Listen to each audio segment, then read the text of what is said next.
Hello and welcome to another gameplaycasts opinion piece. Here we're going to briefly discuss the latest Xbox, looks to be failure, Halo Campaign Devolved. And yes, I'm making a rubbish pun. So let's get straight into the video.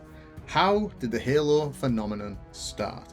Well, this goes back to the first edition of the Xbox, I believe, and what was for the studio, for Bungie, a kind of closet game that they were working on in the background, that if the videos that I've watched in the past on the history of Halo are to be believed, that an executive or someone walked past and said this game, this first-person shooter, this concept looks great, and that's what they want to fund and do next.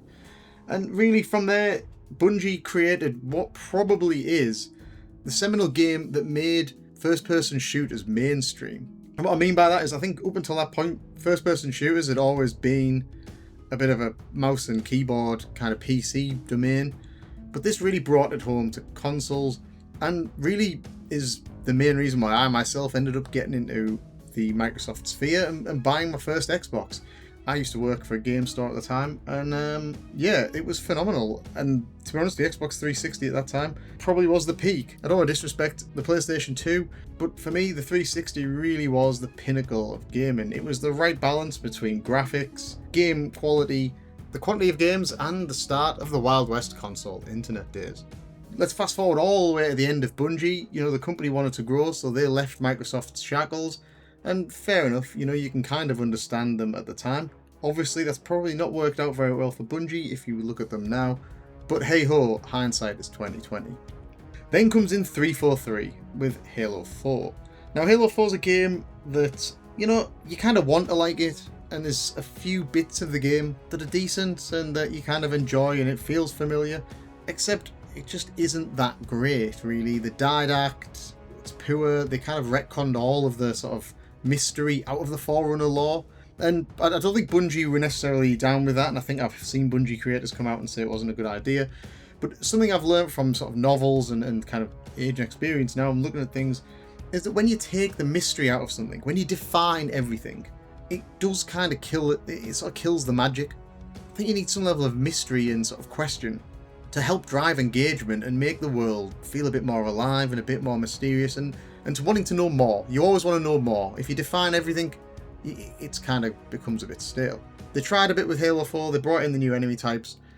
Hit and miss. Personally, I think they're alright, but they're no Covenant and they do get very repetitive, particularly on the harder difficulties.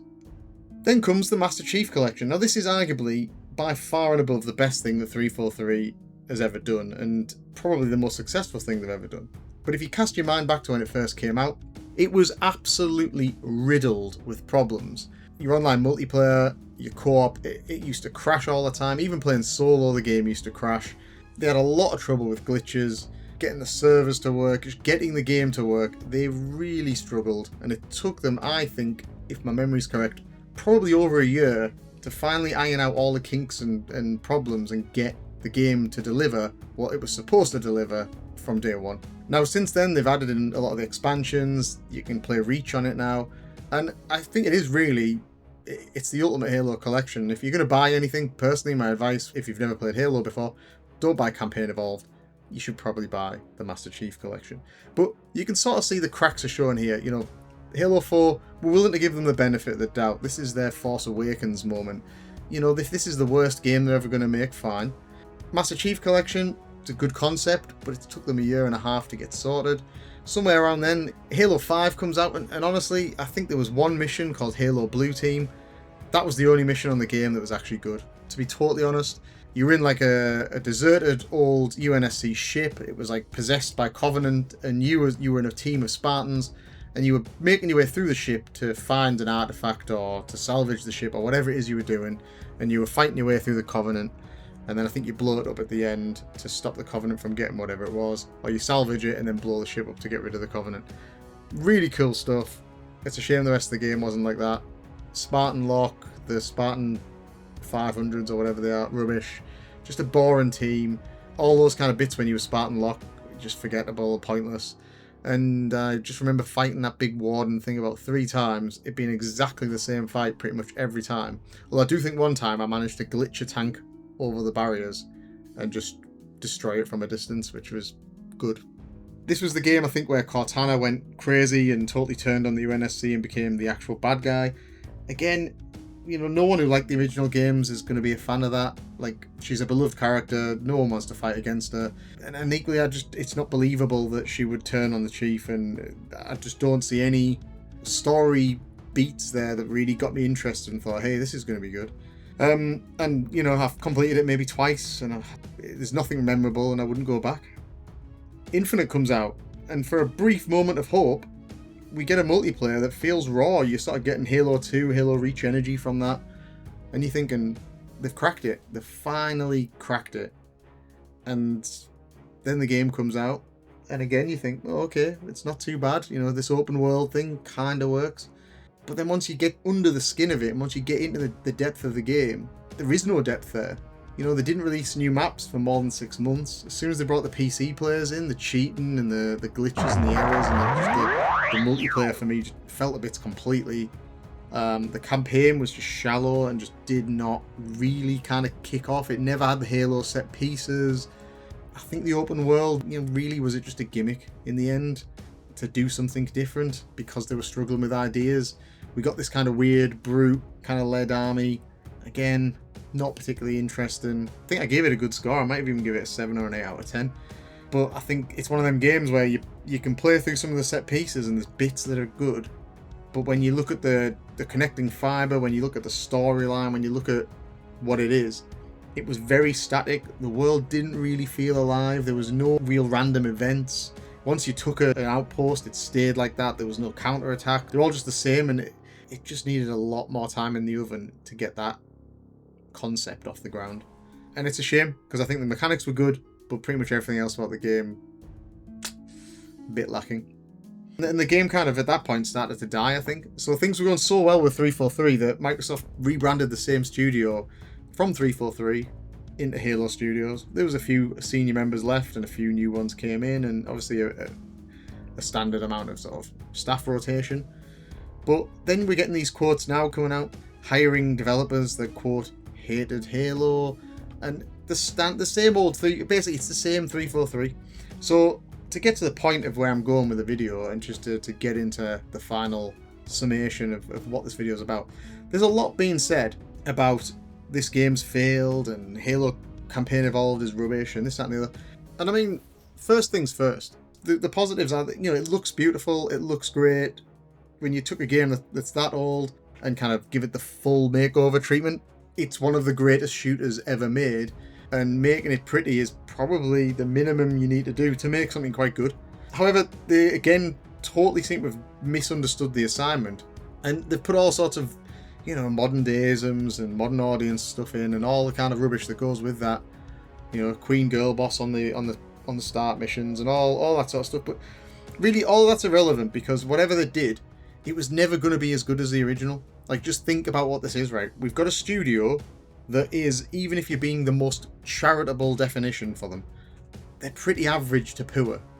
They were given one of the greatest, if not probably the greatest modern day franchise, pretty much bar none, and all they can do is spaff out 3 mediocre to poor games.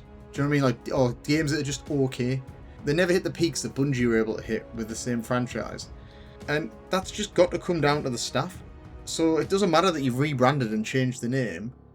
Calling something Campaign Evolved, taking the greatest shooter in the world, and then imprinting your own pre-missions on there and tweaking things and changing things.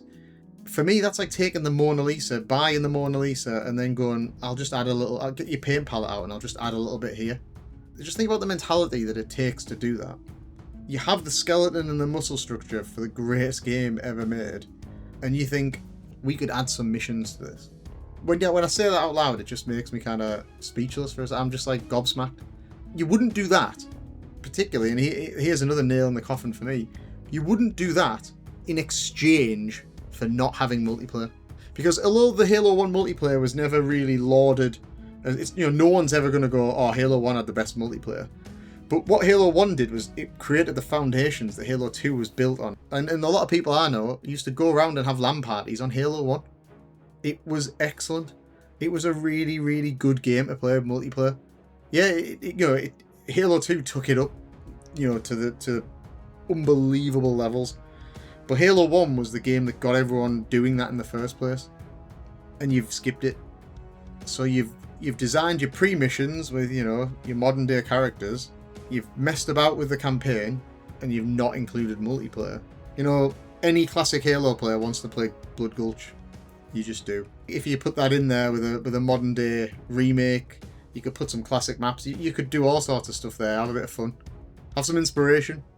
There just isn't any. And so you get what we've got now, which is a game factually less complete than the original, released all that time ago, and to which even the remaster is superior to, and is costed down from, so it's cheaper. So why on earth would you ever buy this game? And if you're Microsoft, how are you looking at that going, we need to charge full price, and all we've done is polish the graphics, update the mechanics for the more modern Halo games, but at the expense of breaking the game in some places? It's that simple. And no one should be surprised, because this is 343. It always has been, and it always will be. Anyway, the layoffs have started, and so with any luck, Microsoft might one day see the light and franchise out Halo and show some ambition to actually save the franchise. Because at the moment, I don't see any world where Halo Studios is ever going to make an 8+ out of 10, especially now. They're going down, not up. You know, it's quite disappointing, because this is a game that in any other world I'd have been all over this and I'd have been excited and it would have been fun. As soon as you saw the early release footage, you just know what you're getting, and it looks like Halo, acts like Halo, but deep down it's not really Halo. And that brings this video to a close. So peace out, thanks for watching, and as always, Erebus.